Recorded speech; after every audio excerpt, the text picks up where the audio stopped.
कमला भसीन कहती थीं, हमें चाहिए आज़ादी भेदभाव से, हमें चाहिए आज़ादी सामंतवाद से, हमें चाहिए आज़ादी पितृसत्ता से, हमें चाहिए आज़ादी जातिवाद से।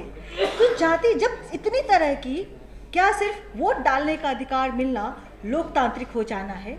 नहीं।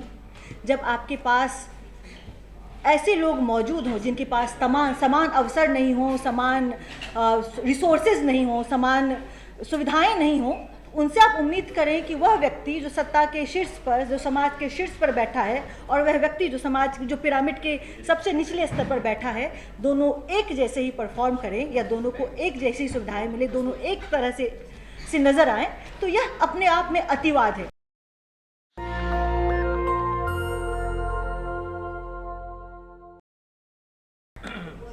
धन्यवाद। मैं कोशिश करूंगी कि जितने कम शब्द हो सकें उतने में अपनी बात रखूं। सबसे पहले इंजीनियर ललन कुमार जी को बहुत बधाई इस किताब के लिए, और फिर मंच पर उपस्थित तमाम सम्माननीय जन और सामने बैठे मित्रों को, सभी मित्रों, माफ़ कीजिएगा मित्रों के लिए, बट ये बहुत ही सुंदर संबोधन है अगर जनजी के लिए ना हो तो। तमाम मित्रों को का बहुत आभार कि वे लगातार बैठे हैं और हमें सुन रहे हैं। बहुत ही कमाल की किताब मेरे हाथ में आई, भारत में पूर्ण लोकतंत्र की स्थापना। इस किताब को जब मैंने हाथ में लिया तो मेरे इस जहन में भारत के जो मूल अधिकार हैं वे आए। मूल अधिकारों में जो सबसे पहला अधिकार है वह है राइट टू इक्वालिटी, यानी समानता, समता का अधिकार। पूर्ण लोकतंत्र की स्थापना, हमें आज़ादी तो मिल गई, लेकिन क्या हर व्यक्ति को आज़ादी मिली? हमारी एक मेंटोर हुआ करती थी कमला भसीन। कमला भसीन कहती थीं, हमें चाहिए आज़ादी भेदभाव से, हमें चाहिए आज़ादी सामंतवाद से, हमें चाहिए आज़ादी पितृसत्ता से, हमें चाहिए आज़ादी जातिवाद से। तो जाति जब इतनी तरह की, क्या सिर्फ वोट डालने का अधिकार मिलना लोकतांत्रिक हो जाना है? नहीं। जब आपके पास ऐसे लोग मौजूद हों जिनके पास समान अवसर नहीं हो, समान रिसोर्सेज नहीं हो, समान सुविधाएं नहीं हो, उनसे आप उम्मीद करें कि वह व्यक्ति जो सत्ता के शीर्ष पर, जो समाज के शीर्ष पर बैठा है, और वह व्यक्ति जो समाज जो पिरामिड के सबसे निचले स्तर पर बैठा है, दोनों एक जैसे ही परफॉर्म करें या दोनों को एक जैसी सुविधाएं मिले, दोनों एक तरह से नजर आए, तो यह अपने आप में अतिवाद है और हमें इस अतिवाद से भी आज़ादी चाहिए। ललन जी ने जो अपनी परिकल्पना की है, पूर्ण लोकतंत्र की स्थापना की, वह इसी अतिवाद से आज़ादी पाने की एक कोशिश है। मैं बहुत ज़्यादा शब्द नहीं लूँगी, लेकिन एक मेटाफर, स्त्री हूँ और स्त्री विमर्श की बात करती हूँ तो एक मेटाफर लेकर आऊँगी। मैं महानगर में हूँ और लगभग हर तरह से प्रिविलेज्ड हूँ, लेकिन एक स्त्री है जो बिहार के, उत्तर प्रदेश के या तमिलनाडु के किसी सुदूर इलाके में है, और उसके पास कोई सुविधा नहीं है, कोई एमेनिटी नहीं है। तो मेरी संतान जिस तरह की शिक्षा पाएगी और उस स्त्री की संतान जिस तरह से की शिक्षा पाएगी, उसमें ज़मीन आसमान का फ़र्क होगा।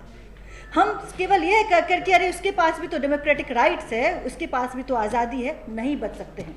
हम एक ऐसा सिस्टम, एक ऐसी व्यवस्था क्रिएट करनी पड़ेगी, बनानी पड़ेगी, जिसमें मीन्स यानी रिसोर्सेज, संसाधन और अवसर समान तरीके से हर व्यक्ति के पास पहुँचे। और अगर उस व्यक्ति के पास संसाधन नहीं है तो अवसर का कोई मानी नहीं है। कुछ दिनों पहले मैंने एक इमेज देखा था जिसमें 3 कद के व्यक्ति मौजूद थे, एक छोटा, मझोला और लंबा। अगर आप तीनों को एक जैसा स्टूल दे दे खड़े होने के लिए, बाहर देखने के लिए, तो बड़े वाले जो लंबे कद का व्यक्ति है उसको तो दिख जाएगा, मझोले कद वाले को 2 स्टूल की आवश्यकता पड़ेगी और सबसे छोटे कद वाले को 3 स्टूल की आवश्यकता पड़ेगी। यह जो 3 स्टूल उपलब्ध करवाना है, यही है पूर्ण लोकतंत्र की स्थापना। हर व्यक्ति के लिए सब कुछ समान उस तरह से उपलब्ध हो कि वह व्यक्ति अपनी आखिरी मंजिल तक बिल्कुल उस तरह से पहुंच पाए जिस तरह से पहला व्यक्ति पहुंचा था। और इस समय में जब 1000 सालों से कुछ लोग एक देश के संसाधन पर, या 1000 से ऊपर सालों से एक देश के संसाधन पर कब्जा किए बैठे थे, वो लोग अचानक से आए और कहें कि अरे 50 साल तो हो गए आरक्षण के, इसको हटा दो। क्यों हटा दो भाई? आपने 1000 सालों से एक बहुजन समाज का अधिकार खाया, हक खाया, हिस्सा खाया। आपके बच्चे, आप प्रिविलेज्ड पैदा हुए, आपके बच्चे प्रिविलेज्ड पैदा हुए, और अब आपको थोड़ी सी तकलीफ होने लगी है तो आप आरक्षण के विरोधी हो गए। यह जो आरक्षण का विरोध है या फिर मल्लिकार्जुन खड़गे के जाने के बाद शुद्धिकरण है, यह सब वो सामंतवाद है जिससे हमको आज़ादी चाहिए और हमको पूरी तरह से आज़ादी चाहिए। हमें चाहिए आज़ादी। शुक्रिया। और बहुत ही अच्छी किताब लिखी है, बहुत अच्छा कहा। नेशनल दस्तक की आपसे गुजारिश है कि अगर इसको बचाना चाहते हैं तो नेशनल दस्तक को सब्सक्राइब करने के लिए रेड कलर के सब्सक्राइब बटन को दबाएं, फिर बेल आइकन की घंटी दबाएं। नेशनल दस्तक को बचाने के लिए बहुत जरूरी है कि हर खबर को शेयर करें, लाइक करें, कमेंट जरूर करें।